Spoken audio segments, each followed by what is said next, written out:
All right, welcome everybody to another episode of Lakers Detailed with me, your host Vinay, and my co-host Raj. Raj, how are you doing? Oh man, I'm not ready for this thing to start tomorrow. I don't think I've accepted that. I feel like we should have more like celebration time. You know what I mean? Like I feel like we Sure. just got here. We just got a chance to enjoy it. We're in the second round, and you get like 2 days of celebration before, like, oh shit, I have to watch us guard Steph Curry. So yeah, I'm Yeah, doing all right though, man.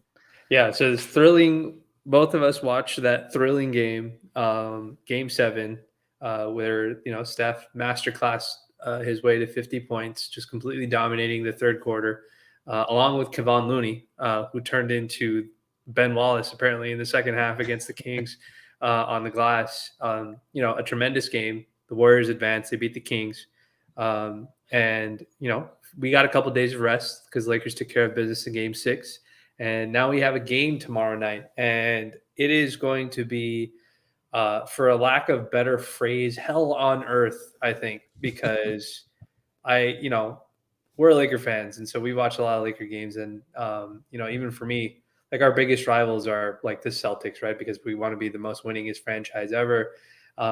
But I'm very, very aware, and you're very, very aware. It's very hard not to be aware of the history between LeBron and Steph Curry.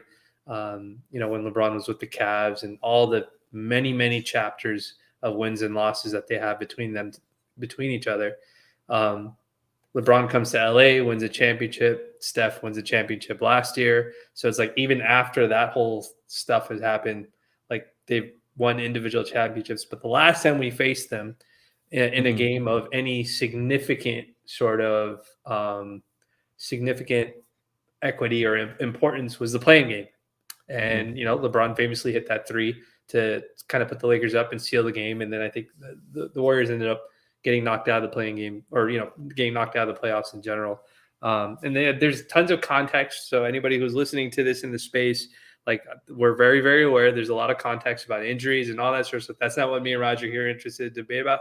We just want to talk about basketball. But I just wanted, before we started, I wanted to acknowledge very, very clearly that we are very aware of the hours and hours, as well as and the endless threads of arguing that go on between the respective fan bases. Hmm. And also, I'm very also aware of the respective trolling that happens between the fan bases that goes on. And so I think, no matter what the outcome of the series is, I think just going on during the series, we're just going to get a lot of drama and theatrics and funny stuff and annoying stuff from both sides. And so I'm looking forward to it because that's what playoff basketball is really about. So I'll be interested. Like, are you geared up? Are you ready for it? Man. So first off, the LeBron versus Steph thing. I don't really have much invested in that. Like I know I should be, but I just feel like that's a LeBron as a Cavalier. Like they went to like what four straight finals opposing each other. Obviously KD came over. That feels more like that than I just want to win. Like I just want to win this. This is the first LeBron versus Steph. So that narrative, like I can't really get into it. I'm just more terrified of like guarding Steph Curry in that. But yeah, that's what this week's gonna be about. They're gonna frame this as the LeBron versus Steph.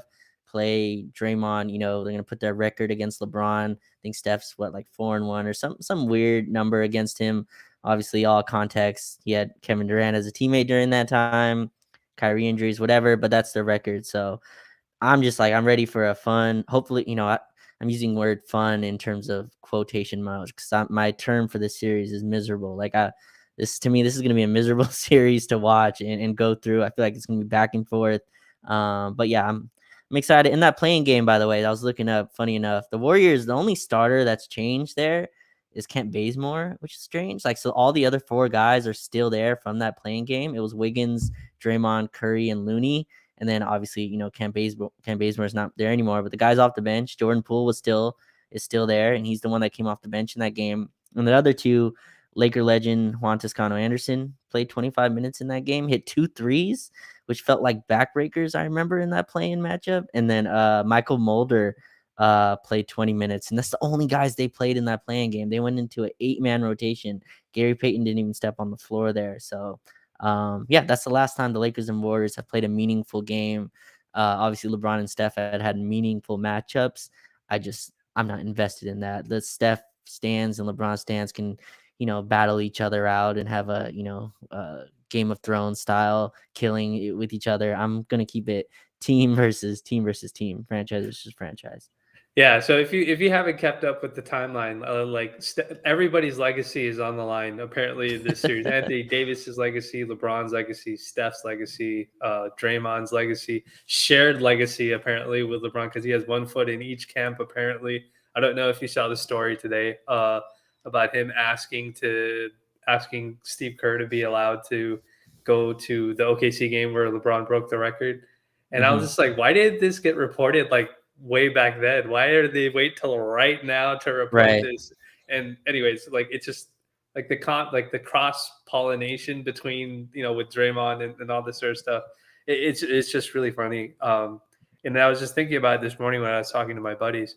Like we added Tristan Thompson to our roster, and he and Draymond have actual beef with each other from the Cavaliers days, and he's going to be on our bench in the playoffs. And I just thought, like everything is lining up for this to be pure comedy. Like there's going to be something that's going to happen, I would imagine. They're So it's going to be they're it's fri going to they're be funny. friends now, right? Didn't Tristan go on his podcast? Yeah, And yeah, then, that's like, true. That's true. he attacked Mario Chalmers. We're in such a weird place in basketball media, but, like, yeah, I remember. So they should be, I think, good now, but, Yeah, yeah, so this should be good. interesting. So moving on from what will most likely be, the headlines for a lot of the stories that we'll be hearing, more drama and Hollywood related stories that we'll be hearing. Yeah. We want to focus on the basketball stuff. So, you know, the Lakers had a very specific type of series with Memphis. They had, Memphis was a little bit more traditionally built, and the Lakers had to be really tactical with kind of how they deployed their guys and how many minutes they were giving in. We saw it through the series as Darvin Ham continued to do stuff like that. Cut guys out of the rotation, reduce minutes, assign specific people onto, Vandal only defended Ja or Dennis only defended Ja. We saw stuff like Rui in Game 6. Rui was defending Desmond Bain because he was able to keep up with his physicality and not allow Bain to like kind of bully around whatever other guard that we would put on him when they went to lineups without Ja. And then on the other end, we saw the same thing with the Kings and the Warriors. You saw Steve Kerr take Draymond out of the starting lineup after his suspension and bring him off the bench and play smaller to keep up with the Kings guards and turn it into like a shootout basically, and to minimize the amount of non-shooting that was on the floor. He did the same thing, cut down on his rotation. So similar themes that we've seen Mhm. from both sides. What do you think is like the most prevalent theme? What's the biggest theme? Like this, whichever team wins this is Yeah. probably going to win the series. What do you think is the biggest thing with this series? So I think for sure the offensive rebounding, right? Like I think keeping Kevon Looney off the offensive rebounds, keeping Draymond and Wiggins from being able to tap out boards. You can't give the Warriors multiple chances at shots. Like that's just something you can't do. They're already um it's so backbreaking already the type of threes that they make, and it can really, you got to be mentally tough to guard them as long as you have to. And then if you're giving up, offensive rebounds to threes, it's just really tough to sustain your defensive, intensity. And they're human, right? You play defense for 23 seconds and then you don't get the rebound, and then they tip it out and Steph's wide open because of the chaos that created. And Clay gets a lot of these threes as well. Clay gets a ton of like offensive rebound threes where like the ball will get out to him, pump fake, sidestep, three, clean look, and that goes in. And those are the stuff that you can't have if you're guarding the Warriors. So that's number one to me. And the number two is the a lot of the talk today was like, who's guarding Steph Curry, right? And I'm sure we'll get into that, later on here in terms of who we want on him. But to me, this is a Steph versus AD series in a weird way. Like this is like, can you run Steph off the 3-point line enough, and then also keep him from getting to the rim? I think he shot an incredible percentage at the rim against the Kings, and obviously the Kings don't have the rim protection that we theoretically should have. But those are two things to me: the keeping Steph off the line, and then keeping Looney and Draymond off the offensive rebound. Both of those to me are vital if you're going to beat the Warriors, especially when they have home court. So Yeah.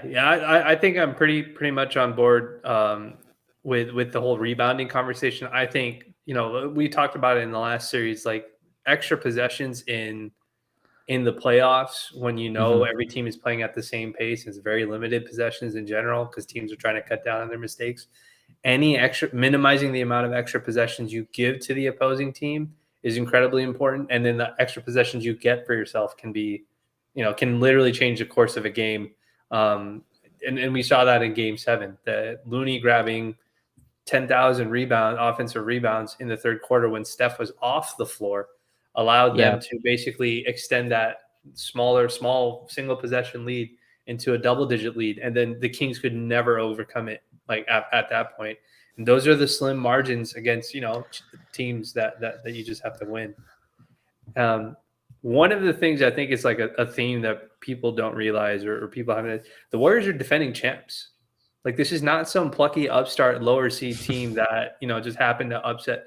Like they won the championship last year, and most of this roster is exactly the same roster that they had, the core Yeah. parts of it that they had last year. Obviously, they don't have Otto Porter Jr. or Nemanja Bjelica that they played in the finals. But like Gary Payton Jr. was on this team last year. Poole was on this team last year. Starting five is relatively the same. Mhm. So like Lakers aren't playing a team that is like they're new to this or this season is new to them. Like they know exactly what it takes to win. And I think that is something that a lot of casual media or national media sort of underestimated. Like I know a lot of people, the popular pick was, Lakers are going to beat Memphis and the Warriors are going to beat the Kings because the Kings are inexperienced. But like even if you take the narrative stuff aside and you take like the common pick or whatever aside, like the Warriors are the defending champs. So Yeah. the Lakers having to go through the defending champs to eventually possibly capture their own championship, that is a test that we have to see. And I think it's like I haven't heard anybody mention it. You wouldn't even know that the Warriors won a championship last year, like based on how teams talk about them. And aside from all the stuff that goes on between the two teams, like I think that is something. Like I think both teams recognize that this could be, I don't know if you followed very closely with like the Nuggets Suns series. They're both good teams. Nuggets look really good. Suns look a Mhm. little overmatched, especially after game 2, with their depth. But I could see both of these teams, both the Warriors and the Lakers, knocking out a Nuggets team if the Nuggets team is the one that advances, or the Suns if the Suns end up advancing. It's very possible, and I think both of these teams know that too. I think the Warriors know, hey, if we can get past the Lakers, who have had one of the best defenses in the NBA since the deadline, we're probably in decent shape to make it. Make a real run to get back into the playoff, into the championship. And I think the Lakers know that too. And aside from the basketball stuff, I think the team that wants to go and punch the other team in the mouth every single chance they get is the team that's going to win this series. It's going to be a game of like motor and will and Mhm. effort. And it's not going to be just, well, can you make more shots than them? That's a cliche thing to say, but Well, you've got to want it. you hope that, so obviously winning the title gives you a lot of, it should give you a lot of credibility, but you hope that kind of goes against you as well, right? Repeating is difficult, so you hope that their legs are, get tired a little bit. I think you saw it a little bit in the Kings series where the Kings tried to run them out. Maybe Malik Monk gave off too much information where he said that like we were trying to run him off the floor, and then the Warriors are like, okay, we're gonna make this a very slow possession game. You're getting nothing in transition. I think the Kings got like no transition points in that game, and Steph walked the ball up the floor, pick and roll every single time. But no, this is not a team you're not gonna rattle the Warriors, right? Like you're not going to get in a place where you rattle them or where like the crowd gets to them, right? They've won playoff games forever. I saw a crazy stat, but I think like Steph and LeBron are like some ridiculous record in a non-finals games. Like they're like it's ridiculous the number of, and I don't think the Warriors have lost like a non-final series in like 10 years, like in terms of in the playoffs. So they're not a team like you're gonna rattle them. You're not gonna There's no team in the playoffs to me that's going to out experience them either. Maybe Denver's been the only one that's had their core together, but like they know exactly what they're going to run. And this is why they're tough in late game situations. They know exactly where they're gonna go. Draymond and Steph have a relationship that you cannot buy, you cannot pay for. Like that's something that's experienced. That's thousands and thousands of screen actions and Clay, and you add Clay into that as well. And we have a lot of dudes, to be honest, that are in their like first long playoff run. Like if you think about it, a lot of those dudes, Vanderbilt, D'Lo, those dudes are like in their first like extended stretch. Dennis has had playoff experience before. Rui, this is his first extended playoff series. So, yeah, you're going against a tough team, and like we have guys that are going to make it tough for them too. But you're 100% right. The championship credibility to me that they have can't be understated, and they took it from Sacramento. You could tell late in that game the Kings looked flustered, and that's something you're not going to do to me, to this Warriors team, especially when they're at home.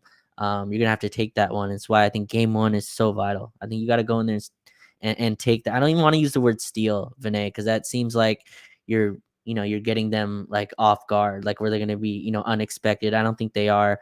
People are saying the legs and maybe, but I feel like Chase Center kind of it evens that out. That the amount of tiredness that they're gonna feel, the crowd's gonna lift up to whatever that's needed. So you got to go and take Game 1 to me, and then that kind of can give you some from the series. But no, you're right. Their championship experience, their starting five was the same one that won a ring last year. Jordan Poole has struggled, but he's been, I think he'll probably pick it up in home games. But yeah, that's definitely a key part of this. They won the freaking title last year, which is what this is all for. So I agree completely. There's also a part of this that like I feel is I feel like the supporting cast is a little invested in the personal beef. Like I'm calling it beef, but that's not what it is between Steph and LeBron. But like there's the obviously all the goat noises people keep making, the players keep making in the locker room for LeBron. That's one aspect of it.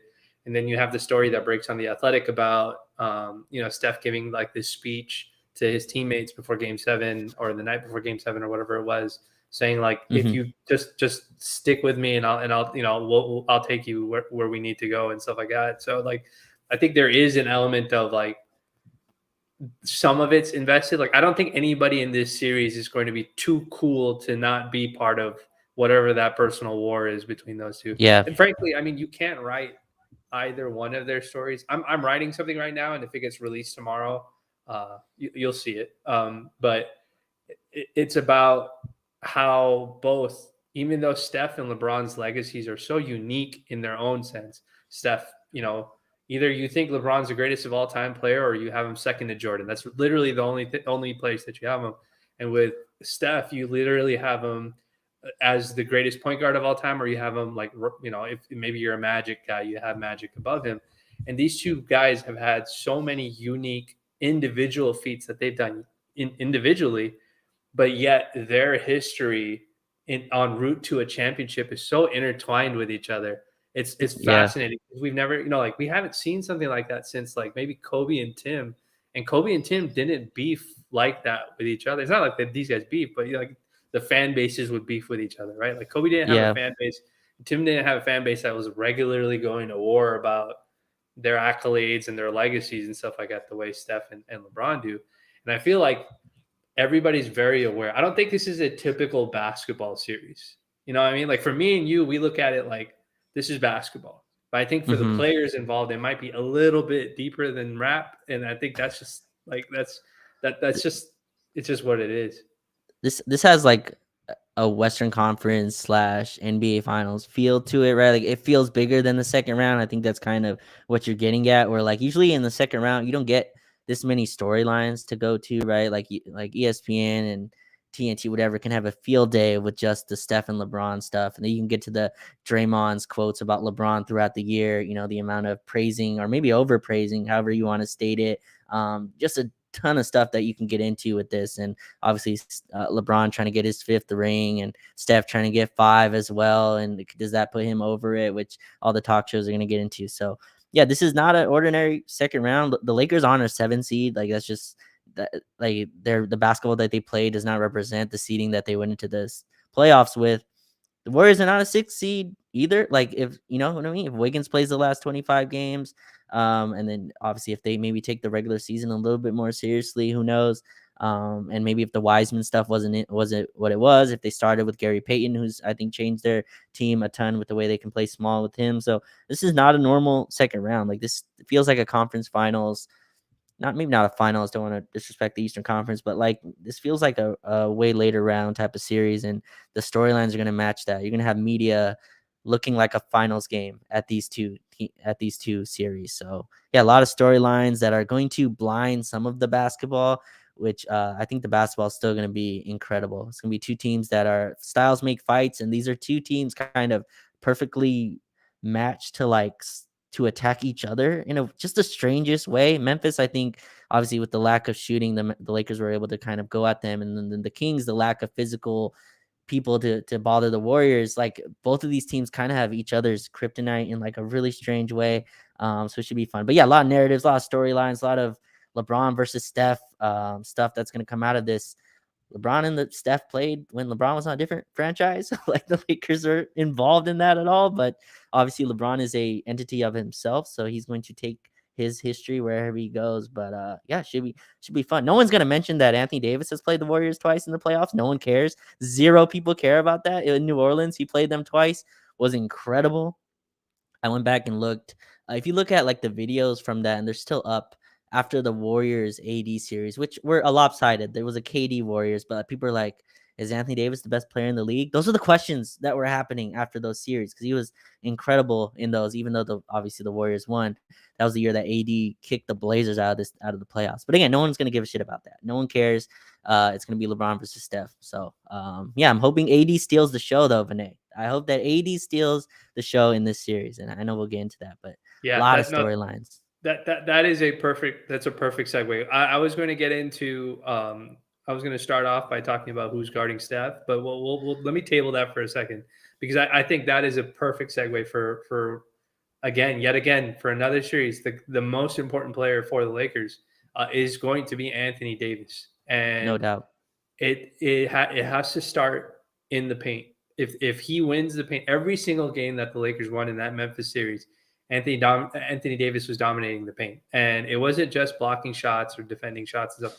He was commanding it in all aspects, cleaning up defensive rebounds, making it so that Memphis players couldn't get easy putbacks, challenging shots, or even showing to challenge shots that would deter them from attempting shots in the paint.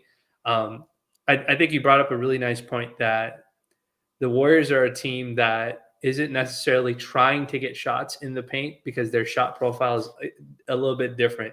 Yeah. That obviously goes out the window when it's Steph Curry time because when they go ISO ball with Steph off that high pick and roll, he's getting 2 feet in the paint no matter what, and that's just kind of what it is. For the most part, they try to space the floor out and try to generate shots for each other, whether it's a drive and kick action stuff. Mm-hmm. Um, and whatnot. So that the Lakers do sort of play that drop coverage with Anthony Davis, and so if he's playing too far back, that mid range is open for a guy like Clay, for a guy like Steph, depending on if they want to take it or not. Or if we're not clean when it comes, if we're not doing a good job when it comes off chasing off the pick and roll actions or the DHO actions that they run with Draymond, that can be problematic too as well. Because Mm-hmm. guys like Steph and Clay, they can just come firing, and even Jordan Poole, they can come firing off of those screens too as well. But in the end, if Anthony Davis is the guy that we think he is, commanding the paint, finishing shots at the rim, controlling the pace of the game just off the strength of his presence on the floor, the Lakers should be in good shape. That's something that the Kings couldn't capitalize on. Kevon Looney, props to him, completely wiped out any offensive effectiveness that Sabonis Yeah. had all regular season. And that just cannot, we cannot have a average Anthony Davis. It has to be, I'm the best player on the floor or damn near the best player on the floor if the Lakers are going to win this series for at least 4 of these games in this Well, series for us to win it. let me ask you this. So let's start here because I think and shout out to the YouTube chat. Waiver Acer says 12 of the 14 ESPN writers picked the Warriors in the series. Makes sense. Championship gets the benefit of the doubt. I'm not upset at that. But so I've heard this everywhere as well. This is an AD series, and I agree with that. And I think especially defensively, this is an AD series, right? I think his ability, his special generational ability to defend pick and rolls the way that he does the thing that he can do that Sabonis no way could. And the Kings kind of gave up after like game 4, where they're like, we're just trapping, right? We're like, we're not playing with switching anymore. Sabonis is getting roasted every single time, and we just can't recover on the rotation. So we're like, we're just gonna trap this. And I think that's where you get in trouble with Golden State, because then they get into their wheelhouse, right? Steph draws to quick pocket pass or pass over the top to Looney or Draymond, and Looney's got so good at this because he's been there for 8 lifetimes, it feels like. But like, he's so good at like their play that 4-on-3 perfectly, right? He attacks the rim just enough to make you commit, layup for Draymond, lob for Looney, whatever it is, and then that gets Clay going. But AD's ability to be in the high drop, where like you dissuade the 3 while also taking away the rim, and that sounds extremely difficult because it is like a very few players can do that. But to me, that's his job defensively. Can you keep this? Can you keep the Steph screen actions a 2-on-2 game where you don't compromise your whole defense? LeBron maybe pick and chooses who he can defend off of. But on the other end, Renee, we talked about this in the Kings series, and the Warriors really bait you into this. And I'm going to ask you this question. I think, AD's scoring numbers they get blasted everywhere, right? He'll have these 5 for 13 games, and people are like, why? What does that happen? And that's because we've gone to a ball screen type of offense. But the Warriors are one of the teams that aren't going to send 2.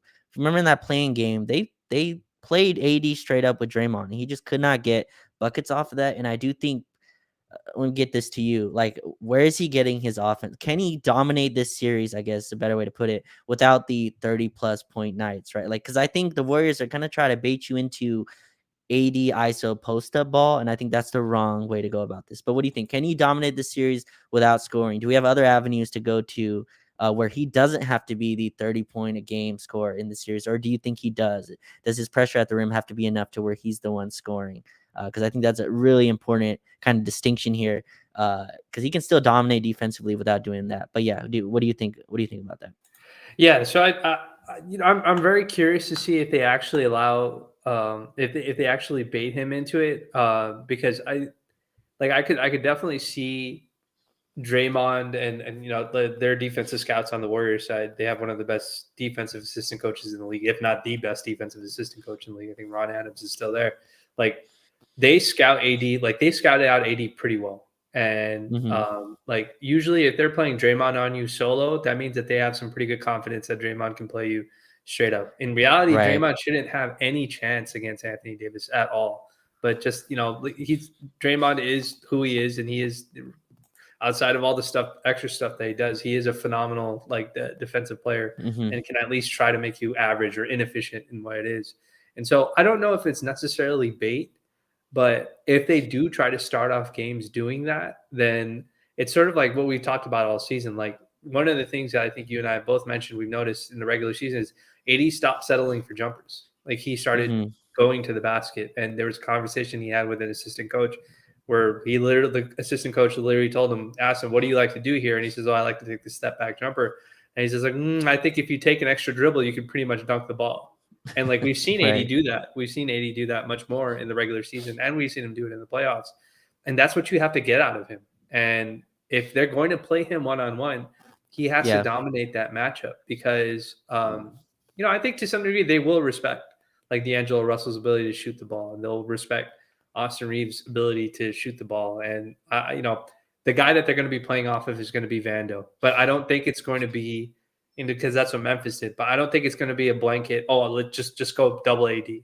I think it's going to be more like, "Oh, stay here and see, if it's Kevon Looney, like, stay here and try to deter this pass," and stuff like that. And so if that's the case, like, his decision making and his speediness of his decision making when he's in isolation situations against Draymond is going to be a big deal too as well, when it comes to it. I just want to add one thing about that defensive thing that you're talking about. So, one of the things that AD does, I think he is probably the best at the league. He is the best big man at the league at doing this. Is you talked about him dissuading the 3, right? That's the word that he can play high Right. enough in the pick and roll where he can dissuade the 3, but he can also rim protect because of his mobility. AD also does this other thing where he is an incredible like ball hawk, and that's the best way I can Mm. describe what he is.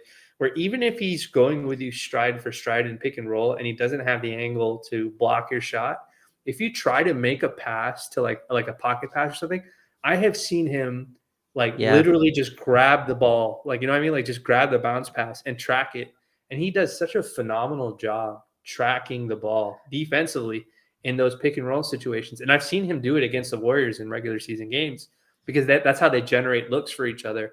Whether it's Draymond's drive or somebody else's drive to kick it out. Like, we need that. Like, those are huge, huge possessions and huge momentum killing possessions that he does and things that he does on the defensive end. Like, that's the defensive version of AD that we need. Like, it may not be 5 blocks a game at the rim. They may not even take those kinds of shots at the rim for him to block, but it's going to be like 5 steals because he's going to end up, they're going to try and squeeze this pass by him, and he's going to, hopefully he'll be ready to pick them up. But it's on both ends, like his IQ, basketball IQ on both sides will really be at the test in this series. Well, I think that plays into a great point in that I think you have to force the Warriors. You got to force turnovers on the Warriors. Like, you have to be able to run. I worry about our half court offense versus them. I think they have a pretty strong half court defense. Steph Curry, I think probably the weakest defender in that group, but should be able to run, and that's where LeBron can kind of get loose as well. I think LeBron can attack the basket in transition opportunities rather than one-on-one against Andrew Wiggins. But yeah, getting steals, like the Warriors are kind of susceptible to this. Steph Curry, Jordan Poole, my goodness, does he turn the ball over? But like Steph Curry, Klay Thompson, they can kind of be a little wild with their passes, and I think that's where AD can kind of capitalize and where like the Kings can't. But yeah, you got to turn them over. You got to be able to get into transition. I think both teams today want to play a little slower pace. Like, I think both teams want to have a lower possession game. I don't think LeBron wants to be running up and down. D'Lo wants to play a more methodical offensive attack. But I think if you want to get AD going, get running, be able to get, passes over the top before Draymond and Looney can really settle in on him. But yeah, it's a good point. He's got to be able to create turnover. We got to be able to create turnovers, and AD is probably our best kind of chance of that, along with Dennis and Vando and those guys chasing around all these dudes. But like, we were talking about Steph. It's a 5-man operation, right? Like, guarding him is a 5-man operation. It's not like one guy you throw on him. It's not like a switch.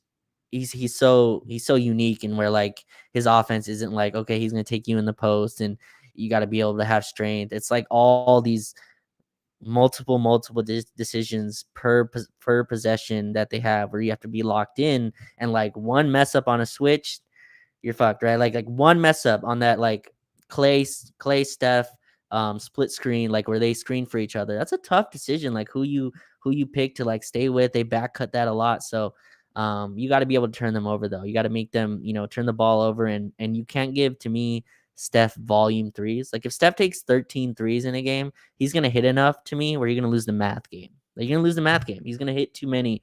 So you have to kind of, like I said before, dissuade him. And then, to your point, take away those pocket passes that he tries to hit to Draymond and Looney. But yeah, AD is going to be so huge, and he has to be maybe not the best player in the series, but second best player in the series. Like, he has to be right there. Maybe LeBron can reach that point. There's a universe where he does, but AD has to be right there.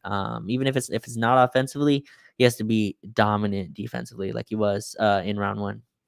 Yeah, so there is some, with this version of the Lakers team, there is a reality where he continues just to be a defensive like stalwart, like a linchpin for the team. If we're making our shots and stuff like that, when it comes to it. But moving, we talked about the interior defense and the importance of his presence and stuff like that. But the larger conversation, this is something that the Kings kind of did really well. Offline, we were talking about off night, Davion Mitchell, and how good of a job he did. Just kind of, he wasn't stopping Steph, but he was just tracking Steph and staying attached to his body the entire, the entire possessions and stuff like that throughout the series. And to a lesser degree, guys like Kevin Huerter were doing a good job. De'Aaron Fox is doing a very good job. There was a lot of possessions where throughout the series where the Warriors went to their actions, and a guy like Kevin Huerter was already ready to pick off the back cut pass because Mike Brown essentially knew what the play was going to be. And so there's a little bit of inside info as to, probably what was going on. He knew that this play is designed to set up the back cut, and Kings players were ready for it, but the Lakers may not be ready for it. And if they're not ready for it, then that means that they have to be super sharp in their communication. And there is nobody who can test your perimeter communication more than Steph Curry, because I don't even think some of his plays are called. The cuts that he makes and the stuff he does, I don't even think some of that stuff is called. I think he just decides what he wants to do, and Draymond's like, okay, I know where to get him the ball if he does this on this, if he curls or versus if he flares out versus if he comes over and wants to pitch and shoot it.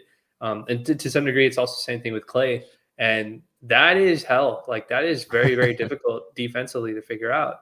But the Lakers have done an okay job in the regular season figuring it out, and one of the things that's been a regular topic this week, at least the couple days up to since this matchup has been figured out, is who's going to guard Steph. I don't think the Right. Lakers are adjusting their starting lineup. I don't think the Warriors are going to change their starting lineup. That's not something typically teams do game one. It's usually an adjustment. Maybe that happens later if something's not working. So we will have to choose from, D'Lo, Austin, and Vando to guard Steph. Somebody has to chase Steph around to some degree. And so, who do you think is going to get that task for the Lakers? So I'm gonna say who I want and then who I expect. So I would like Vanderbilt to get that. I just think like he's so I don't know the term. Like he's just not an impactful player offensively where you have to worry about his load and like his fatigue that we're like, oh, your only objective is to defend this guy. Play your heart out, use every, ounce of your stamina to chase him around. But like I was rewatching, so Renee, there's not much to me to take from the regular season Yeah, matchups. I think that's you would fair. agree Yeah, with that. yeah, But I that's do fair. think, but I do think our final matchup against them had a little bit of stuff. So even in that, we started Troy Brown and Malik Beasley in that game, who might not even play. But Steph Curry, that was the game he returned, if you remember. And so it was Steph, Draymond, Looney. It was without Wiggins. But they had the two bigs. Their front court was there, and Steph Curry played, and Dennis started. So he was the one chasing him. And then when it wasn't Dennis, it was Austin Reeves, right? So Austin was the one that was chasing him around. Vando got him on some screens and stuff, but it was basically Dennis and Austin. And I just wonder, I'm gonna kick this back to you. Do you like? Cause do you worry about like if you put Austin on Steph? Because I would like Vando on it, but I think Austin's gonna get the assignment. I think Austin has such an offensive load. Like I think we've kind of switched over to where he's such a creator for us. Where I don't want his legs dead chasing Steph Curry around. Like I'm sure he's in good condition. It's just like Steph might be the most conditioned NBA player besides maybe LeBron. So I think that's just a tough thing for me to be like, go chase Steph around for 30 minutes and hit threes and hit mid-range pull-ups and create out of the pick and roll. That's a lot. And so like that's where I'm kind of debating. But him and Dennis might be our best chasers after Vando. But where are you with that? Who do you think will be on him? And and the second part, what do you think about the fatigue aspect of guarding a guy like Steph for 40 minutes, 30 minutes? Yeah, I think your option. I agree with your option. I think the person that's going to get assigned to him is going to be Vanderbilt, and I think a part of that is it goes a little bit more like Vanderbilt's a very good chaser. Even though he's he knows how to get skinny and chase Hmm. around screens, and I think his Right. length can at least help deter some of the pull up shooting that Steph might want to do coming right off of the screen, provided he's not too aggressive and like running into him from behind and drawing a 3-shot foul or something like that.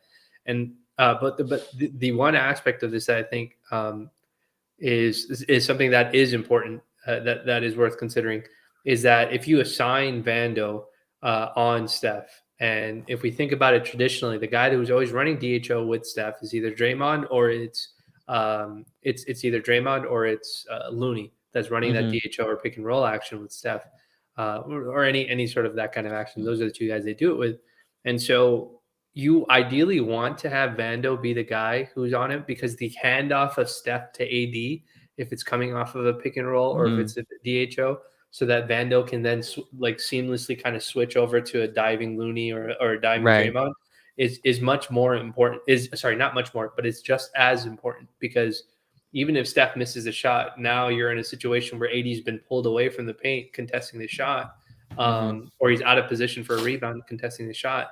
And a guy like Kevon Looney is going to kill you if that happens. Even a guy like Andrew Wiggins, if you don't box him out, is going to Yeah. kill you on the glass. So, that's an important.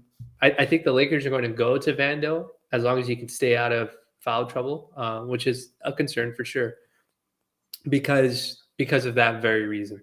Mm, Because there's a secondary aspect of the handing off Steph to AD in those situations, and it reduces like the issue with the communication between the two. Vando's taller, he's not as small. The weight advantage won't be as bad. The height advantage won't be as bad. He's a good athlete, so I think that's who they're going to go with.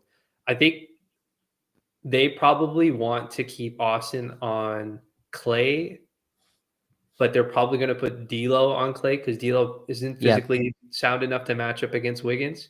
And I think we played D'Lo on Clay before in the regular season, and just had him chase around. Clay's not going to like attack the rim constantly. His shot selection, his shot profile is still very jump shot oriented. So, Hmm. and obviously he's come off of injuries and stuff like that too himself. So, I think they're going to attempt to put D'Lo on Clay, and that leaves the Andrew Wiggins and Austin Reeves matchup.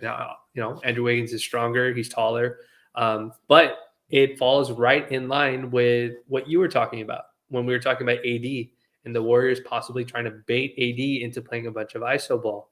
If you're Yeah. baiting, if the end result is that you get a bunch of Andrew Wiggins ISO possessions, and now the ball is out of Steph Curry's hand and the ball is out of Mm, Klay Thompson's hand, and you're not running your normal actions, and maybe you're getting an average Andrew Wiggins. He kind of had an up and down series against the Kings too as well. Well, then maybe that does work out in the Lakers' favor that the ball is being kept out of Curry's hands because of them trying to attack a specific matchup. So I think that's what they're going to try to do, and see how that fares and how that works out. yeah. So that worries me a little bit. So you talked about it. Andrew Wiggins can punish you on the offensive glass. Like I think he's just a huge athlete, and I think that again, that's a lot. Again, there's no perfect answer here. The Warriors are a matchup that's concerning for a lot of teams, not just the Lakers. But Andrew Wiggins also draws a lot of fouls. Like he's very good. If you watch, he's their release valve, very similar to how we use Rui. Kind of, obviously he starts for them, but he can really draw fouls in that. He needs a good isolation score. He hits mid range pull ups. Like he's a guy that they really go to with when he has a mismatch, and I think they would see Austin Reeves as one. So I'd be a little concerned about hemorrhaging points there, but that's an interesting way to look at it. Maybe they run their offense through him, but his volume is never at the point to where like he will just hijack possessions, right? He's not going to Dylan Brooks the Warriors. Like he Right. just doesn't take he just doesn't take that volume of shots to where he's going to hijack their offense in a way where Steph and Clay aren't still going to try to get free. So, but yeah, like so I think that's just the concern there. And you're right, you got to be able to stop Looney on the roll, and this is where and I think we can transition though, so it keeps in the same format. Where does LeBron go, right? Because Right. you talked about it. I think it's mostly Draymond. Looney set some screens, but it's mostly Draymond in those, and which is why I would like AD to be in that. I would like him to be the decision maker in that, and also lets LeBron doesn't have to run like a bunch of miles during the game, like chasing here and there, stepping up on screens. But then where does LeBron guard, right? If he's on Looney, he has huge rebounding responsibilities, right? He has to go box out every single time. That's a physical matchup, but I think this is the choice between him running around a bunch of miles or like being in a physical matchup with Looney. I think physical matchup with Looney, I'd probably lean that way. So that's an interesting part of all this too. Who did they put him on? I think he would like to be on Draymond to roam a little bit, or be on Looney to kind of roam and then get back to Looney. That's a tough thing to do. Looney's very good. He's not just physical. He's also like has an eye for the ball in a way that like people said the ball just comes to him, but like he has a really keen way of knowing like where it's going to. He's Um, always that entire King series from like game 4, 5, 6, 7. He was yeah, literally standing in the spot of every single rebound. And like if you like, I rewatched, like I'd replay because I watched it on like YouTube TV. So yeah, I just rewind it like 5 seconds just because I wanted to see if he ran to the spot or if he was hmm already there. And literally all of them, dude, he's like already there. He's not even moving. He doesn't have to move because it's coming. I don't know how to describe. Like I tweeted out, and I've seen other players do that, but like he has to have memorized what the missed shot pattern. And I think somebody just said it in the chat. Like he has to have memorized where Clay's misses and Curry's misses go. He has oof, to. There's no other way that I could possibly explain, because he knew that if Steph takes a mid-range shot or if he takes a three from this side of the wing, the ball is going to bounce over here. And he was always there was a point where Sabonis literally turned around, wasn't even looking at the basket, and he was blocking him like an offensive lineman, and Looney Yeah, still got the rebound. And right. I was like, this is insane. You don't see this on this level. And that's just, I mean, credit to him, but we can't have that happen against the Lakers. Like, we can't have him No, dominate the offensive class like that. you can't give the Warriors multiple possessions. Like you give them multiple possessions, you're kind of dead there. You can't give Steph 2 looks at the basket. They're just not going to miss 2 in a row. Clay's not going to miss 2 in a row. That's like you have to pull them out, and that's where LeBron. This is why, like, I think we have an advantage that the Kings didn't. I think we're more physical. I think we have better rebounders there. LeBron, Rui, Vando, AD. They're gonna have to all rebound. You can't leak out. Like this is not a like you can't. You got to make sure the rebound is secure. So I think that's huge. In this series, and not just Looney. We talked about Wiggins gets a lot of tip outs. You'll see in crunch time because you're so scared. It's so frantic, right? You're chasing Steph and Clay around a bajillion screens, and you're like, oh shit, I gotta go find where Wiggins is. I gotta go, and he'll go and he had like a tip dunk opportunity that he missed. But Kevon Looney, just his job is just to stand there and just like be physical. He's gonna create so much contact where they can't call on every play. And Sabonis had just a hard time. It was like Sabonis with like a guard trying to you have to like sandwich rebound against Looney to like to secure it. So yeah, that's a huge part of this as well, and that's why I think I would like to have a little bit more size on Steph, but that gets a conundrum. I understand where Reeves on Wiggins. I'm not really too comfortable with that. You can see how that goes, but I think Wiggins is enough of a scorer and a rebounder where that puts you in a difficult spot. But there's no easy answers here. Like there's no easy choice. There's a bunch of different ways you have to go about it, and you can't just guard Steph one way. You can't just be in a high drop every single time. They'll figure it out. You can't just switch every single time. You have to kind of read and react to where they're being successful, and that's a tough thing to do in a series against them. So. Yeah, I can already see the Lakers fans being upset over a single game when Darvin doesn't have AD come out of drop coverage and he just has him stand there and the Steph is like torching us. And people are just gonna be like, well, why doesn't he adjust the coverage? Why, like, it's like I already know that's coming, and so I'm fully expecting that those complaints to hit our timeline at some point. Even though it's Steph Curry and doesn't matter what kind of drop coverage you play, like he's going to make a couple of those threes just kind of off the virtue, the strength of who he is. But I think having Braun play, like be matched up with Draymond, knowing that Draymond's not necessarily an offensive threat in the same way. It does help preserve Braun's legs a little bit more. It does allow him to roam. Braun had a phenomenal defensive series against Memphis, playing Yeah, that role. We talked at length about just how like him not having a good offensive series, but having like just kind of channeling all that energy into on the defensive end. Was exactly what you would expect out of a guy like him. And we might see some of that here. We might see, him knowing that, look, Reeves is not going to have the size matchup or the strength matchup against Andrew Wiggins if he gets matched up to him in the starting lineup. So I'm going to have to help over here a little bit. yeah, Or I may have to help on the rebounding, on the glass defensively. And that could lead to, live ball transition buckets for a guy like him. Because Looney, these guys are not as athletic, or Draymond and Looney are not as fast as some of the other guys that were on the Memphis team running up and down the floor. And so it'll be very interesting to see how like that tactical matchup, is it one yeah. individual matchup that completely throws the wrench in everybody's gears, or is it something more complex than that? And, it'll be interesting to see how they execute. Go ahead. You were saying, Joey. Well, yeah. So I'm gonna put this on the stream right here. Said so. Shell 9X asked. I'm not gonna directly answer this question, but it said who can break out on the Lakers besides. I love that Austin Reeves is already a part of this, but who can break out besides LeBron, AD, and Austin Reeves? Who can break out? I love the trust. I love the trust he has. He has I the know. same confidence in Reeves that you and I do. Go for it. No, but like, so my point about this is, so the Warriors on a team that like, so if you watch them, they don't even like to switch Steph a lot, right? Like if you watch them, Steph will be like, he'll like be moving his hands like this every time he sees like a screen coming for him. He's like, get in position, right? Because like they don't even like to switch that. But to me, this is a highly defensive oriented series where we have to kind of get offense from other guys. And you just mentioned LeBron. I think this is an important defensive series for him. Anthony Davis, I think this is a huge defensive series for him. Then that leads our guards to have a lot of responsibility to Warriors are going to go on some scoring runs. Like they're going to go on some runs where you do everything right defensively and they're just going to make the shot. Like there's nothing you can do. Clay, Steph are going to hit some step back long two, some like shot clock is at 3, step back 3 over your guy, contested, they switch that. You got to be able to respond offensively. And to me, that's where D'Lo and Austin come in. Can you score enough on their coverage, which is mostly drop back? Draymond switches out. He'll switch on guards, but mostly with Looney, they want him back. They want him protecting the roll man and then getting the rebound, right? That's what they put Looney in for.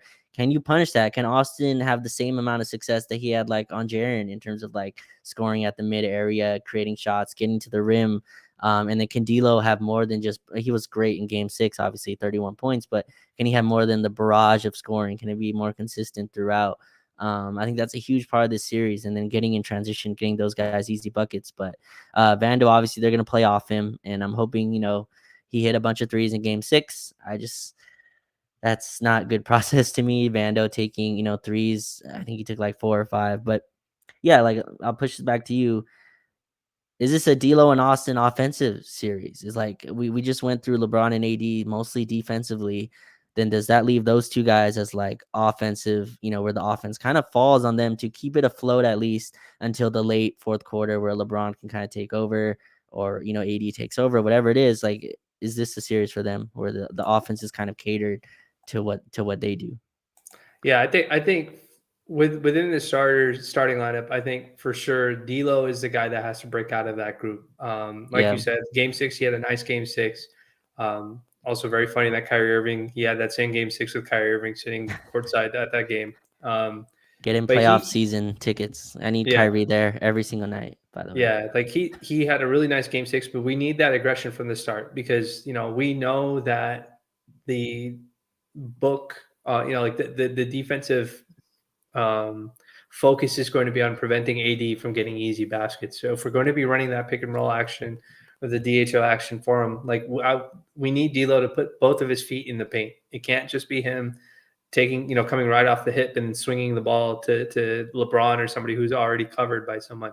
Like, and then we know Austin, he'll take whatever shot you give him. So if you're pressing him, don't want him to take the 3, he'll take the mid range or he'll go to the rim. So I'm not worried about his decision making, but we do need D'Lo to be aggressive, and that's not just taking perimeter shots. That's also doing what he did in game 6, and it can't happen just in the second half of games. Like that was something that was a theme for like games 4 and 5, like 1 through 5. Like he'd be kind of quiet for a lot of the game, and then in the third quarter he hit a bunch of shots. And Laker fans having short-term memories, they're like, well, everything's forgiven. Well, that's not going to work against the Warriors. We're not going to be able to be selective like that. And everybody has to, like, rim pressure is a real thing.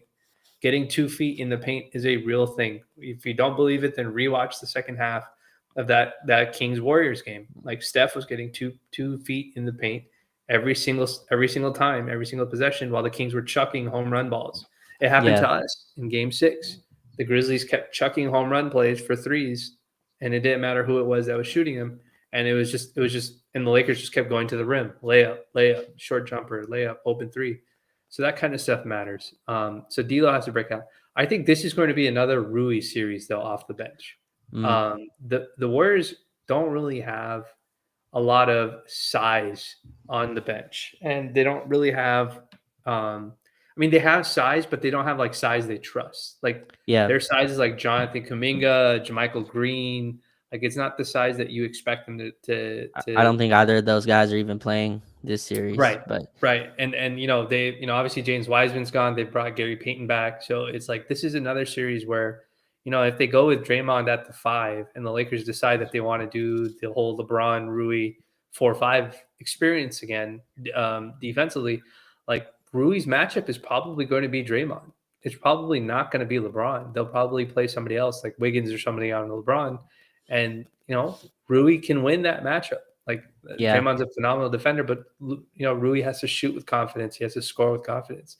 But I don't know if they should go with them at the 4-5, but I wouldn't put it past Ham to try it. This is where I think so LeBron's gonna mismatch Hunt. I think in this series, Jordan Poole, this is just what he's done against the Warriors. He's like whoever Steph Curry is guarding, bring him up to the level of the screen. We'll get offense around it.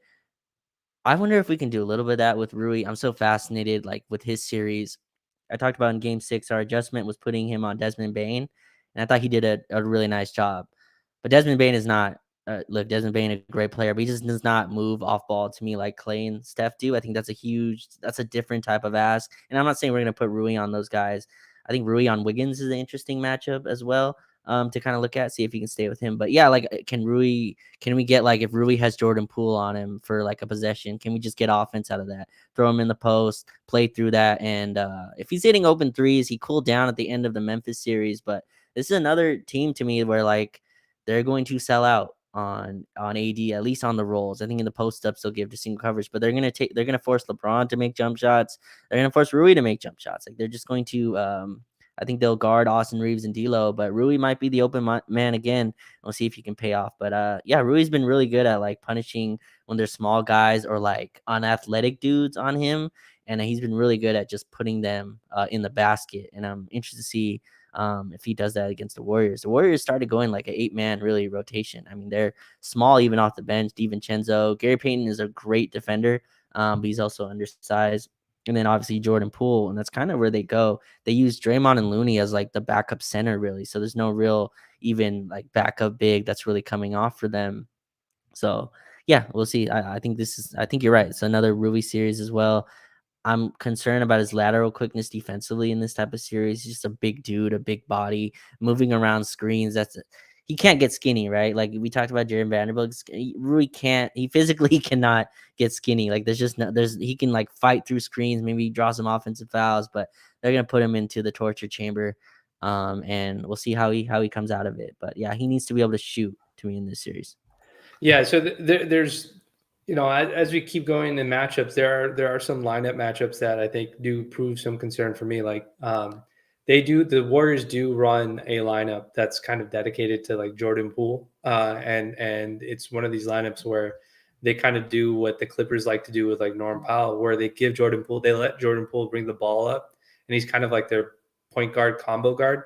But really, their goal is just to disguise what their offense is, which is just basically early transition offense. So they'll have him bring the ball up the floor, like he's going to run the same actions that Steph and whoever else they would normally run. But in reality, what they do at the very last second is like everybody basically vacates one side and he gets an ISO and he goes to like he likes to go right a lot. And as an aside, I don't know, like he hasn't had a good series against the Kings. But once the series is over, a lot of these guys, they just throw it in the trash. They're like, okay, whatever, that series is over. It's a brand new series for me to play better, different team, whatever it is. And he didn't have a very good series. And, I think part of that was also the Kings being prepared for all the kind of stuff that he likes to do. Like he does tend to, draw fouls by flailing and stuff like that. And sometimes he gets them, sometimes he doesn't. I'm sure Warrior fans would say that Austin Reeves does the same thing. So I'm not going to act like that doesn't happen. But the problem is that he is a good downhill guy. Like he does get downhill on teams, and the threes and stuff like that the Warriors do, and that he does, is always like the whole, those are the sexy highlights. But when he's getting downhill and getting to the rim, that's a huge pain like for your defense because it's just too easy for him to score, and he's crafty enough and he's athletic enough to do it. And my only concern, not my only concern, one of my larger concerns is when we go to that bench lineup, I don't know if Ham is going to go with Rui at the 5, but I'm worried that if he goes with Rui at the 5, that Jordan is going to get loose, getting down, because they set that play up really, they set up that isolation action for him really well, and they disguise it like it's a half court offense, but it's not. It's just a pure ISO. And it's like literally as he crosses half court, they know what they're going to do. And I'm worried that we won't have the rim defense to stop, prevent it. Now, if he's playing terribly, then that's cool. Then we can survive it. But this may also force like the first adjustment. If he doesn't do it off the bat, maybe to play Wenyen at the 5. Like he may have to play Wenyen just to keep the rim protection there. I think we can't have the Schroeder, Beasley, Troy, LeBron, Rui lineup. Like I think that lineup has given. There's enough data there where I don't think you can play that. And I think also like conceptually, you talked about no rim protection really on that lineup. Rui and LeBron are kind of more switching a lot. Dennis is small. Beasley is just a tire fire defensively. Troy fights. I think he's like a solid rebounder, but even in this series, I think. It's a little bit tough. If I had to pick one, I think Troy should play. But yeah, I'm in the Wenyen should play though. I think he's too productive. I think he's too active. I think you open this space show saying like it's a motor series, like it's like a how hard can you play. Wenyan has a extreme motor. That's one of the reasons he's just in the league. Like his part of the reason why is just he plays hard as hell every single minute. And I think also this is a series where like he doesn't have to be it's a lateral movement series, and I think he can do that. He can move his feet. He's quicker, than most. He's like an undersized center, but I think he can really move his feet and step out on switches. And I like him a lot in this series. And I would go the Rui, LeBron, Wenyan route over the whatever that second unit we just were. I also think, Vinay, this is 8-9 man rotation territory. Like this is not a normal second round. This is what this is the basis, the background of this conversation. We're in like high minute territory. Like we can't give away games by playing, a 10-minute sample of trying to see if Malik Beasley has it. The series can't afford that. The Warriors can go on a 15-0 run way quicker than the Grizzlies can, and the Grizzlies put up 28-2 or some crazy, run in the final of the third quarter. Like the Warriors can really destroy you in a 5-minute sample and just end the game. And I think like we have to be really strategic about not just the rotations, but like the lineups and the schemes that we're running with. So, but yeah, I would go with Wenyan. I would like to see, but if he can't go, this is I don't know if he can handle it, but this is a 40-minute AD series to me. Like this, that's like I think like everything else is really tough. He's the only guy that can really stay with their guards and contest them. But yeah, that's where I would go. I would go with Wenyan as well. I think he's the best fit for it. But even then, I think that's just to spell AD really. I think that's what this series is about. So obviously you Yeah, can't play 80 48 minutes every night, but I would really shy away. And I don't think he's going to, by the way. I think Beasley's gonna get a look. I don't know if you agree with me, but I think Beasley's definitely getting a look in this series to see if he has it, quote unquote. I just disagree with the thinking on it, but that's what I predict to happen. I wouldn't be surprised if one of Troy or Beasley gets cut out of the Mm, rotation. I wouldn't be surprised if Troy is the one that gets cut out of the rotation. If Beasley gets some backup minutes alongside, I wouldn't be surprised if they run like a if I think Ham recognizes the value of having Wenyan on the floor, and I think the other thing mhm. also is if the Warriors are playing Gary Payton and they're playing Draymond at the same time, you can get away with playing non-shooters with Dennis and Wenyan on the floor at the same time too as well. It doesn't hurt you as much in having those lineups, and so I think if that is the case, you may see a situation where that Wenyan does get minutes, and if he does get minutes, then whoever that fifth guy is, if it's Braun, Dennis, because we know Dennis is playing at least 35 minutes or whatever it is, it's going to be Dennis, Braun, Rui, Wenyan. It has to be a shooter, and Troy is not a relocation shooter. We don't run anything for him. He just kind of runs corner to corner, plays his defense and stuff like that. If Beasley's having, and depending on who that player is, if Beasley doesn't have to chase that guy around, and if it's if he's not being attacked the way he was in the Memphis series with like Desmond Bain, like it might be a little bit different. But I don't know if he's going to. I'm not sure. I'm not confident that Ham is going to run both Troy and Beasley together, just because the results are really really bad in Memphis. I think one of those guys is probably going to get cut out of the rotation for a little bit.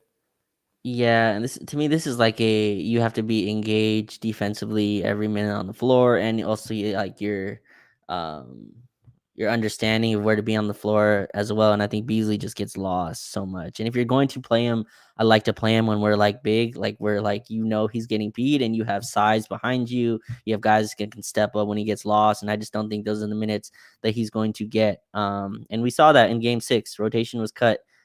Troy and Beasley were cut out in a must-win type of situation. And I think Game 1 fits into that category to me. You got to go steal that one. And I would hope that this is a shorter leash on a lot of the guys, and this is like a let's go pull this one out and really get momentum going into the series. But yeah, we'll see what the second unit brings. I think the Warriors are going to be really short. You already see them cutting DiVincenzo's minutes, right? Kaminga by the end of that Kings series wasn't playing. JaMychal Green can't stay on the floor at all, like doesn't get any minutes. They've really cut their rotation as well, and I think we have to match that. I just don't. We'll see where they do to spell AD. He's not going to play every minute, but I think this series, just like Memphis, to me is like, can we win? Can we can we be even? Can we break even in the non AD minutes, right? And I think you have a better chance in this series. At least, I think you have a better chance at least of spelling those. We'll see how the Rui LeBron center minutes go. I do think he'll go back to that. But yeah, well, it'll be Yeah, interesting to see. yeah. The other part of it is also like, and we'll get to this right now, but like I think giving LeBron somebody that he can pass, like dump off passes to when teams overcommit to his drives is Hmm. imperative because and we can go right into it. Like LeBron didn't have a very good offensive series against Memphis. Like he was struggling to be, he's got the foot injury. He's very clearly hampered by his foot. His liftoff is not consistent. He needs like a full half court running start to get real traction to go to the rim. Otherwise, he's got to kind of bully ball his way to get layups at the Hmm. rim. His three ball has completely fallen off the map. Um, it's to the point where when I watch him shoot threes, it almost seems like he's shooting them off of one foot. Like he lifts his right foot up, and it seems like he's only shooting off of his good foot. And this is not to say that like to build in any excuses for him or anything. Like I don't think he would do that for himself either. But like he hasn't had a good offensive series, and I think if that is the case, then giving him more options outside of just four guys standing around on the perimeter is imperative. And if he's going to try and drive because his three ball is not falling, we need to give him somebody who's going to screen, who can catch the ball and finish those plays. And that may not necessarily be Rui, and it probably makes more sense to play Wenyan in that regard. So it'll be interesting to see just kind of how what that bench lineup sort of looks like. I feel just like you do. I think Wenyan's made a good case to play 10 productive minutes a game. Like he can give Yeah. us 10 to 12 productive minutes to spell AD and to help Braun and the rest of the guys out. So it'll be very interesting to see just kind of how everything matches up and how everything fits together when it comes to. Well, really quickly, so like we've discussed Jordan Poole's really struggling, but he's a guy that can get cooking. Like it's a guy you don't want to get loose, right? Like that's my worry a little bit. In a second unit where he gets hot, and then it's three flamethrowers to try to keep down like that. That's really tough if him, Clay, and Steph have it going. So that's why I think also it's important like how we chase him around, force him to kind of create off of like where he has to kind of make quick decisions where you can kind of turn him over as well. He's had a weird playoffs for sure, where he's been kind of indecisive to where sometimes he's too aggressive, right? He'll go to the rim and flail. You talked about for fouls, or like he'll take tough contested step back threes. He's kind of having like an identity crisis as a player. He was sold as like, I think part of it is like he's in like the Steph mold, but also like he's more of a traditional guard where it's like I want to get to the rim kind of, and instead of all this off ball stuff where he can still be extremely effective in that. But yeah, it's fascinating to me. And LeBron, so I'm so interested in game 6. I think we talked about this. Most people expected him to be this on ball, I'm gonna go drop my 40, but it wasn't that. It was like setting screens, being like almost a decoy. Dylan Brooks is guarding him, face guarding him 35 feet away from the basket. And so we just run offense in another place. And like, so Dylan Brooks isn't even involved in that play. Do you think that's similar in this series? They're going to have Andrew Wiggins drape him, probably pick him up full court, right? Just do all this stuff to make him work. Similarly to how Andrew Wiggins, I think, did Jason Tatum in the finals. Just a lot of ball pressure, make him work for everything that he got. Those step back threes were not clean. By the way, LeBron, before game 6, 6 for 36 from three, which is, if I do my calculus, 16%. So there's got to be a, aggression to the mean there. Like he's not that bad of a shooter. So he went 2 for 5 from three from on Memphis. I do think he's going to need a punish when they go under screens. Like he just has to take those. I think, and I'm hopeful he's going to, he's not that bad of a shooter, even with the injury, but yeah, what do you think? Is this a LeBron series where he's on the ball? Is this more, have we just kind of fully diverted to Austin, D'Lo kind of run our offense and LeBron get his buckets in transition on rolls, and instead of him being the one that's always kind of initiating at the top? Yeah, it's honestly, I don't know. Like that's probably one of the biggest questions marks for me. Like I'd love to say that. I'd love to say, Yeah. and this is not me like thinking that he's not going to sell. This is just me just talking out loud, thinking out loud. Like I'd love to say that, I know LeBron's going to do X, Y, and Z, but it's just, after watching that Memphis series, like they were very physical with him. I don't think the Warriors will have the same level of physical. They'll try, but Memphis was, it's Yeah. different kind of physicality with them. But it's just it's his foot, to be honest. Like I just don't know what we're going to get out of him because of his foot. Because I think the lack of aggression or the him playing decoy is more of as a result of him trying to manage himself and be and like go with what's working. So it's like I don't think you're going to see a bunch of ISO hunting matchup stuff if the Lakers offense is, working to some degree. I think you'll just see him be part of the whatever the flow of the game is going to normally be, pick his spots, like you said, in transition and stuff like that to score. But if things are all falling apart and nothing's working, then we may see him force it. And I don't know what the results of that's going to be because, the Warriors have years and years and years of possessions of figuring out LeBron's decision making. What does LeBron like to do when he drives with his right hand? What does he like to do when he drives with his left hand? What does he drive when he has a small guard, when he has a big guard, when he has Andrew Wiggins? There's a lot of different ways you can cut tape. You and I do that all the time when we watch tape of people that the Lakers are going to play. We cut it up in exactly that way and we discuss it. And that's what assistants do for the Warriors. So I just don't know because I don't know what's going on with his foot. I'm hoping he has one of those series where the Memphis series, especially when it comes to his 3-point shooting, was just like you just throw it away. Just like I had a garbage shooting series. But again, like we started this face off and I said that he may be more locked in because there's so much history with him in this team that he may be much more focused and maybe his shot making is much nicer because we've seen him do that before. We've seen him have, come in to get big serious series or big serious moments, individual games and be super locked in and lead the team on his end. But I just don't know. It's hard to tell for me. I was hoping he'd break out. I was hoping like by game 4 against Memphis, he'd just get rolling. But he, like you said, he just kind of kept, okay, this is where I'm going to score. Austin's going, so I'm going to give it to Austin, let him do his thing. Okay, D'Lo's scoring now, so I don't have to put too much, I don't have to do too much here. I'll just play defense. So it's going to be very interesting to see how he navigates where he wants to make his impact in this series. And if they're good enough, like I think he's going to continue to do that, right? Like game 1, I think game 1 he was locked in Memphis. Like he understood the importance of going there. Like there was no feel out to me in game 1 against Memphis. It was we got to go steal this home court. We are the 7 seed. We have to set the tone of the series. And I thought game 1 did that. You dropped 128 on their head, right? Like I thought that was John Moran. Obviously he played in that game. I thought they were extremely serious, but end of that game, it was just here, Austin, like you're gonna score. You scored. Okay, here's the ball again. You scored. Here's the ball again. You scored. Like I think that's the type of series that we're looking at, and we'll see if that continues. But yeah, it's fascinating. I think you would think LeBron would be in an offensive rhythm by now, but just like his jump shot just has not been there, and it's really hard to get in a rhythm without a jump shot. Like it's really tough to just bulldoze your way, especially with how Memphis defends you. It's very hard to bulldoze Dillon Brooks and then meet Jaren Jackson Jr. at the rim. That's a lot of work, right? Especially when they're full court pressing them. I think Andrew Wiggins is going to try to do the same thing. Ball pressure up top, force you to drive and try to score on Kevon Looney or whatever at the basket. And I think he has to hit some jump shots just to open up the integrity of their defense. And hopefully, he can kind of get some of those going. But you're right. I don't know either. Like, I don't know how they're going to approach this. But I do think this is a series where you see his best early. I don't think this is a series we're going to walk into and feel out game 1 in Oracle, not Oracle. Where are they playing out? Chase Center. Chase Center, yeah. I don't think this is a feel out game 1. I think you're going to see him be aggressive, try to set the tone.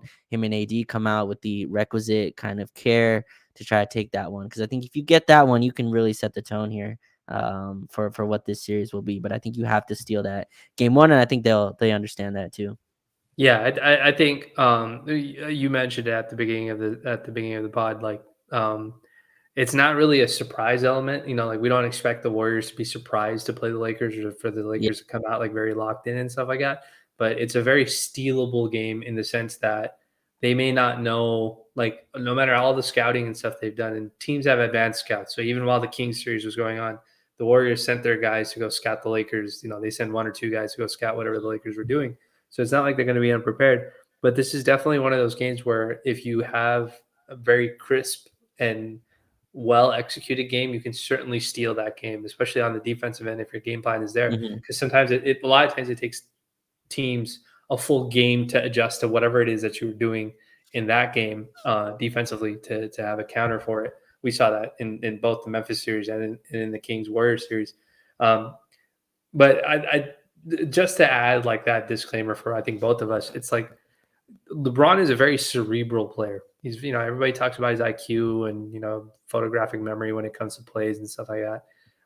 But he's a very cerebral player. And I think, well, that has been one of the things that, as his athleticism has declined, he's tapped into that more and more. And I think there is definitely a part of him. Both you and I said that we weren't entirely sure about what we'll get out of him offensively this series. Defensively, maybe a little bit more confidence because of what we saw in the Memphis series. But he's still a very cerebral guy. And knowing he's a cerebral guy, like I can absolutely see him going into those bench lineups or the non-AD lineups. I don't even want to say bench lineups, and him hunting mismatches for the sole purpose of setting up shooters. Like he's not even really looking to score. He's looking to just set up open shots for if it's Troy or whoever it is that's on the floor, or him just being running screen and roll actions to be able to get easy shots at the rim, just to put pressure on the team in different ways. And so it's just I don't think it'll be the typical. It's not going to be 2016 or whatever, 2017, 2018, whatever that Cavs LeBron was. That was just like his usage was like 40%, and he was just literally. I don't think it's going to be that. And I don't think that's a. I don't think that's like a changing of the guard thing. I think that's him taking care of his body and just being like, look, I can't overstrain myself in game one and risk not being, effective at all in game two or game three, that sort of thing. Yeah, I mean, I'm not saying changing the guard, but I think like he shouldn't have to have that usage on this team, right? Like, not that I'm not sure if he could at the age that he's at, but he shouldn't have to. Our guard should be good enough to where he doesn't have to control every possession. That's a lot of work, like to decide where the ball goes on every single possession, be the one that compromises the defense every single possession. That's just a lot of work for him to do, while also, like we talked about, having the defensive responsibilities that he will have on the rebounds, helping out on, stepping out on Steph and Clay and just running all around that the Warriors make you do. That's just a lot of work for him. So I think we're going to see, like, Austin had I think a really good first round. I thought, D'Lo stepped it up as the series went on. This will be another test to see if they can, carry the load offensively along with AD. AD, by the way, so in their last matchup, 39 points for him. Hit some jump shots in that one, some step back ones, some of those when AD hit some of those shots were like, if AD hits those, there's nothing you can really do about it. The step back through the legs and ones. There was a few of those on Kevon Looney, but I'm really fascinated to see where the scoring come from. I think you're going to have to keep up. I think the Warriors going to, again, hit some shots that like really break your brain. And that's the part where I call this series miserable because like there's just a bunch of shots where they're just going to hit where you just defend absolutely perfectly for 22 seconds and then you miss like one switch you don't call out correctly, right? Or the communication is just off, or maybe you're not hearing in Chase Center, whatever it is, and they get a backhook or they get an open three off of that. That's just stuff where you got to be mentally strong to just forget about it and go to the next play. But yeah, I'm super interested, man. It's not 2016, of course. Like this is a brand new team, but it shouldn't have to be. Our guards, hopefully, we've really evolutionized to like where our team is now like it's more democratic in terms of who controls the offense, and hopefully that works in our favor tomorrow. And I think the last thing I'd probably address when it comes to this is, I've been seeing a lot of people, Warrior fans, mainly Warrior fans, and it's okay that they have this perception, but there's this perception that the Lakers are a slow team and they prefer to play slower. And that couldn't be farther from the truth. If you watch this team, like they don't play slow. They just play like they just have big guys. So you think they play slow. But if you watch the Memphis series, you're seeing Rui take off in transition, dunk the ball in transition, LeBron push it in transition, D'Lo advance it, Austin advance it. Like we're taking early threes, we're taking transition threes. So it's probably not the speed of what the Kings were doing because they're just trying to score as quickly as possible before your defense can get set up. But the Lakers are very, very happy to play fast, especially if it's off of live ball misses or if they can generate turnovers and do that. So I think for the people who are expecting 48 minutes of grinded out half court possessions, that's not like Suns basketball. That's not happening. Like that's not what the series is going to be. There's definitely going to be portions of the game that are going to be like that. But for the most part, these guys both teams, I would imagine, want to score easy baskets off of good defense and good defensive rebounding. And that's where you win some of these matchups and stuff like that. So it'll be very interesting to see. Last thing I'll ask, Raj, because we're right about to hit hour and a half for this. Um, what if you have? I mean, you have the Lakers winning this series because it's pretty much blasphemous to say otherwise if you're a Laker fan. Um, I have the Lakers in 6, and I Okay. feel confident about that. In the sense that like I think we can take one road game from them, and I picked the Lakers exactly in 6 against Memphis too. I didn't think Mm-hmm. we would take game 1. I thought we would have taken game 5 from Memphis. Like once we Mm, kind of exerted more stuff. And I didn't, and we get the LeBron feel out game, so I expected us to maybe lose it, maybe not lose it, see how it went. But we got an extraordinary Rui game in game 1 against Memphis, and he had mm-hmm. 29. That's why we won that game. Um, Somebody may step up again. Four first round wins. All 4 of those wins were a different leading scorer for the Lakers, and none of them were LeBron James. So Right. that should tell you the versatility that this team can have, and somebody can get hot if you just leave them open. That this team has the talent to do it. So I'm going to pick the Lakers in 6, because I feel good about that. I don't think it's a short series. I can't give that, barring any catastrophic injuries to somebody on the Warriors. Like I respect Steph too much to like be like, oh yeah, this is gonna be over in 5 or something like that. So I think 6 is like the right number. What are your thoughts on this series? Yeah, again, like this, I go back and forth. I'm leaning towards Lakers in 7 right now. That's kind of where I'm Sure. at. I just think I think both of these teams. So obviously the Warriors had their road woes, right? Road Warriors, whatever was plastered everywhere. They went and won 2 2. straight road games. Yeah. You know what I mean in Sacramento. So I'm not really putting too much stock. That, like you talked about, they won the title last year. They won a road game in Boston. They won a road game in every single series in that one. I think both of these teams are more than capable of going the other team's floor and winning. This is about, to me, the basketball, who executes better. Obviously, the home crowd is going to give some juice to, like, I think D'Angelo really plays into the home crowd. And vice versa. I think Jordan Poole really plays into the Warriors home crowd. So those are advantages there. I think the stars will show up whatever zip code that they're playing in. But that's where I'm at right now. I just but I'm getting ready for an absolute hell. I think you mentioned the word hell. I think hell is very apt. I think that is the exact definition of this series. To me, just watching, just having to defend these dudes, like I think it's gonna be really tough. I hope people are ready for a back and forth. Warriors go on a 9-0 run. Lakers answer Oh, with I could already hear the panic when the Warriors they go on like a 7-0 run. I could already see Lakers Twitter. The series is over. Game's over. call a timeout. You know what I mean? Sit, sit So LeBron. yeah, It's like exactly. quarter 1. Like sit LeBron the rest of the game. Like what?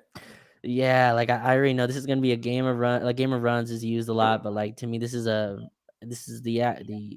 exact series where that's gonna be played out. A lot of runs back and forth. The Warriors are also susceptible. Like, they'll be super hot and then they'll go cold, right? Because they're so jump Yeah. shooting heavy. Like, they'll have a 4-minute stretch where they don't hit a shot at all. So it's gonna be back and forth. Again, I think this is just the perfect team where both teams have advantages at spots where the other team is weak. It's so extremely fascinating to And watch. I'm And going to be I'm going to do my part to assist Lakers Twitter and trolling. Usually I don't live tweet games, but I'm going to do my part because uh we're in the second round of the playoffs, and this is where I've already told you I don't like live tweeting games.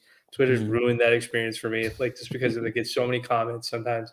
But I'm going to do my part by pushing Austin Reeves propaganda because I know people really despise him for some reason, even though he's such a nice guy and he actually is a really well-rounded player. I think that 2-3 game stretch where he got a bunch of free Free throws, throws, like yeah.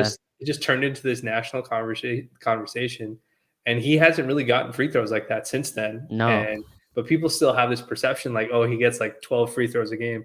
It's like he doesn't get free throws anymore. He's just playing really, really, really good basketball. So I'm going to be shamelessly pushing that propaganda So, forward so if he has a good series. somehow it's become Jordan Poole versus Austin Reeves. Oh, I'm not sure. I love I that's a don't. Jason Maples Super Bowl right there. He's been pushing that angle for a while. Why, I don't even know where that came from. Like, Jordan Poole, I think, does what he does, and Austin Reeves is doing what he does. They're both, I guess, scorers off.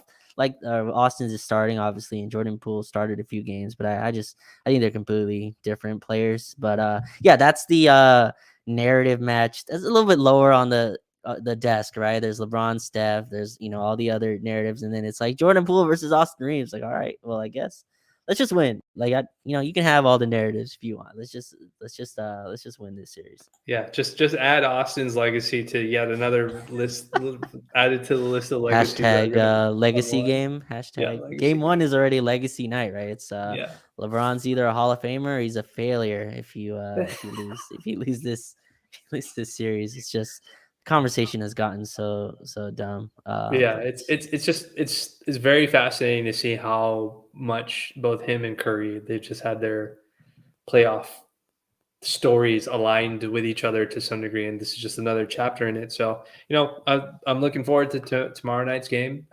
It's going to be raucous crowd, I'm sure, in Chase Center.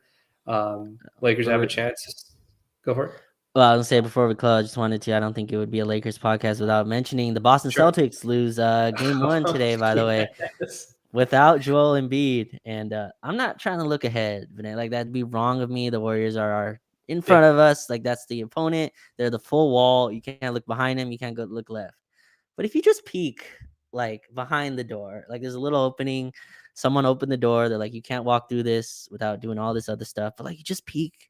Like if you have Boston, they haven't lost the series, obviously, but I think, if Philly's got some real good momentum. James Harden looked great in game one. He's acceptable to failing in all the others, but I think they believe that they're better than, like, you watch that game today and like there was zero fear. Like Tyrese Maxey's like, I'm getting to my floater whenever they want. Like you get the 1 seed gone, and then it's like Denver, who's up 2-0 on this Phoenix team that just looks like they're burning out. Kevin Durant went like 1 for 10 on threes or something like that. Like the legs look gone, and they're about to play a bunch of games. It's just, man, it just feels so open in a way that like I just didn't. Obviously, Giannis already eliminated last week. Miami Heat, Jimmy Butler is down. Boston, the 1 seed, could lose. Like I don't know, man. Like Randall's hurt for the Knicks. Randall's hurt for the Knicks. Yeah, like it's just there's so many teams where like if you want it, like it's there. You know what I mean? And again, the Warriors are absolutely should be the only thing they think about. I'm just saying, like, this is a playoffs where it's not the craziest thing in the world to be like, you get past this round, and yeah, there's some fruitful stuff that could be waiting for you. So yeah, no, I think this series, I think both teams, we said it, we both said it at the start. Like, I think both these teams are very aware that if whoever makes it past this round could seriously have a real shot. They feel confident they can win the next round and get into the finals, and with their chances in the finals, with whoever comes out of there, with the injuries and all that stuff that's gone on. So it'll be very interesting to see. It'll be exciting. I feel like this is going to be like the longest week in Lakers basketball that we've had in a very, very long time. So it'll be because we only get a 1 day break in between games. So it's going to be. Can you believe in a week we'll be done with 3 games of this series? Like we'll have 3 games done by next Monday. That's absurd. Game 1, whoever loses, series is over. Game 2, whoever wins, series is over. It's gonna be funny as heck. But as always, Raj, this was wonderful. We covered a ton of stuff, basketball and legacy related and all that sort of stuff. And as always, it's always enjoyable to have these conversations. You guys can catch Raj on his playback show at All Access Lakers, or you could just follow him. If you're not already following him on Twitter, you can follow us here. You can me or him, or you can follow the Lakers Detailed Twitter account, and we'll post this in podcast form if you want to re-listen to it. Outside of that, it was a wonderful conversation as always. Now we got to get to the actual basketball and see what they do in game 1 and see what happens. So thank you to Raj, and I just want to say thank you from both of us. Thank you to the folks who tuned in on the live stream in the chat, and the folks that tuned in on the spaces. And we'll see you in the next one once we get some results from game 1. Take it easy. Peace.